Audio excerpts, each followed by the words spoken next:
반갑습니다. 구구스포츠 유레카입니다. 오늘도 근거 있는 분석을 여러분께 전해드리도록 하겠습니다. 구독과 좋아요 부탁드립니다. 이번 영상에서는 EPL 한 경기, 리그컵 한 경기를 준비했습니다. 저희 경기 분석에 앞서서 국내 최대의 정보 모방을 무료로 초대해드리고 있습니다. 영상 아래 고정 댓글 클릭 후 메시지 주면 무료로 초대해드리고 있으니까요. 많은 참여 바랍니다. 첫 번째 경기는 웨스트햄 유나이티드 대 울버햄튼 원더러스의 EPL 27라운드 일정입니다. 27일 오후 11시 웨스트햄의 홈에서 펼쳐지는 경기인데요. 먼저 홈팀 웨스트햄에 대해 분석해드릴게요. 웨스트햄은 모예스 감독이 지휘봉을 잡은 후 확실히 업그레이드 됐습니다. 지난 시즌 후반기에 엄청난 돌풍을 일으키며 6위라는 의미 있는 성적을 거뒀고 올 시즌엔 모예스 감독의 색깔이 더욱 짙어졌는데요. 웨스트햄은 시즌 전 주마, 블라시치, 아레올라, 도슨 등 주요 포지션을 보강하면서 전력을 강화했습니다.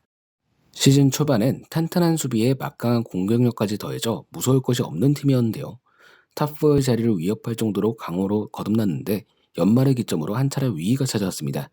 주전 선수들의 부상과 체력 저하가 겹치면서 7경기에서 단 1승만을 기록하는 등 극심한 침체기에 빠졌는데요. 하위권 팀들을 상대로 연승을 거두며 다시 살아난 듯했지만 리즈 유나이티드와 맨체스터 유나이티드에 연패를 당했고 최근 레스터시티, 뉴캐슬 유나이티드와 연이어 비기며 많은 승점을 잃은 상황입니다. 그 결과 4위권과 격차가 조금씩 벌어질 수밖에 없었는데요. 승점 한 점 한 점이 급한 상황에서 코우팔, 란지니, 오그보나 등이 부상 중입니다. 마수아쿠는 복귀 가능성이 점쳐지고 있습니다. 다음은 원정팀 울버햄튼에 대해 설명드릴게요. 울버햄튼은 새 시즌 라즈 감독을 선임하면서 새로운 변화를 꿈꿨습니다. 황희찬을 비롯해 트링캉, 아이놀이, 싸 등 주전급 선수들을 영입하면서 전력도 보강했는데요. 라즈 감독은 매 훈련 세션마다 비디오 분석을 통해 선수들에게 전술적인 이해를 돕는 것으로 유명한데 특히 수비 전술에 신경을 많이 쓴 모습입니다. 초반 3연패를 당하며 불안한 출발을 알리기도 했지만 탄탄한 수비 조직력이 빛을 발휘하면서 차곡차곡 승점을 쌓아가는데요. 특히 황희찬이 합류 직후 연일 폭발력을 보여주면서 팀의 상승세에 큰 힘이 됐습니다. 하지만 황희찬과 주요 선수들의 부상이 이어진 11월 말부터 잠시 위기에 빠지기도 했는데요.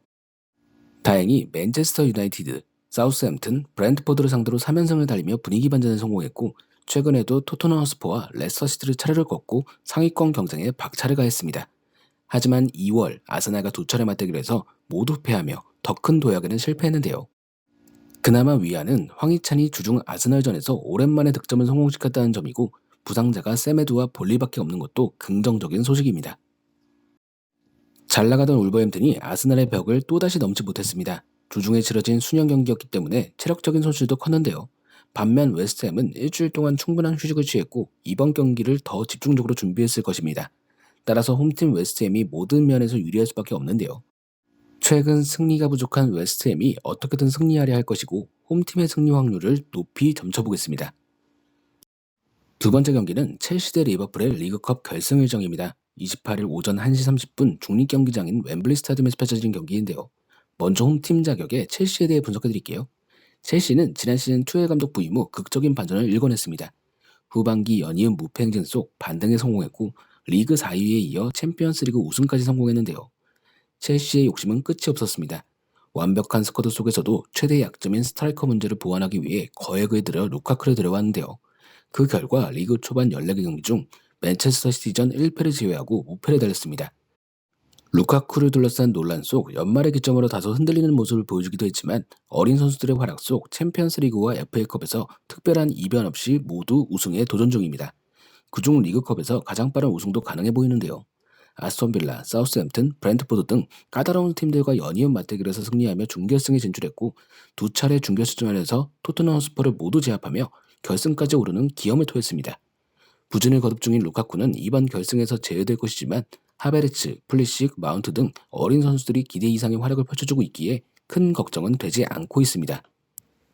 제임스와 치르에도 여전히 부상 중이지만 알론소, 조르지뉴, 캉테, 아스필리쿠에타로 이어지는 미드필드진이 워낙 강하기 때문에 이 역시도 문제가 되지 않을 것으로 보입니다.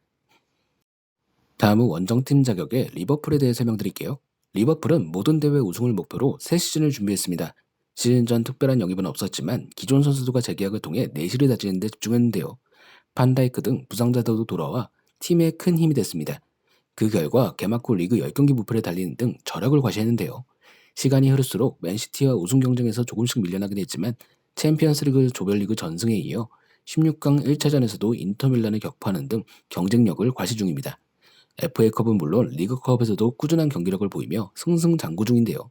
리버풀 역시 이번 리그컵을 올 시즌 첫 번째 우승컵 기회로 삼고 있습니다. 레스터 시티와 8강에서 고비를 넘겼고 준결승에서 아스날을 제압하고 결승에 진출했는데요. 리버풀은 1월 이적 시장에서 디아스를 영입해 더욱 전력을 강화했으며 티아고와 엘리엇 등 부상자들이 복귀했기에 더욱 자신감에 차 있는 상황입니다. 피르미노가 부상으로 이탈해 있지만 마네와 살라가 건재하며 조타 역시 이번 경기 출전이 가능하다고 예상되기 때문에 큰 문제는 없어 보이는데요. 오랜만에 최정예에 가까운 전력으로 경기에 나설 수 있는 만큼 리버풀은 우승을 자신하고 있습니다. 다만 클롭 감독은 이번 결승에 알리송이 아닌 켈러를 선발로 선택할 것으로 예고했습니다. 첼시와 리버풀 모두 누가 우승하더라도 이상하지 않을 경기입니다. 다만 팀 컨디션을 비교했을 때 그나마 나은 쪽은 리버풀로 보이는데요.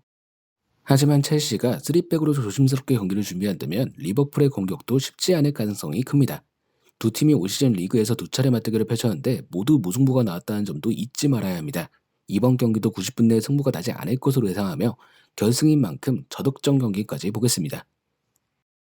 자, 오늘은 EPL 한 경기, 리그컵 한 경기를 분석해드렸습니다. 언제나 스포츠에 100%는 없습니다. 선택은 여러분의 몫입니다. 더욱더 좋은 분석으로 찾아뵙도록 하겠습니다. 구독과 좋아요 한 번씩 눌러주시면 감사하겠습니다. 국내 최대 정보 공유방 무료로 초대해드리고 있으니까 영상 아래 고정 댓글 클릭 후 메시지 주시면 초대해드리도록 하겠습니다. 지금까지 구구스포츠였습니다.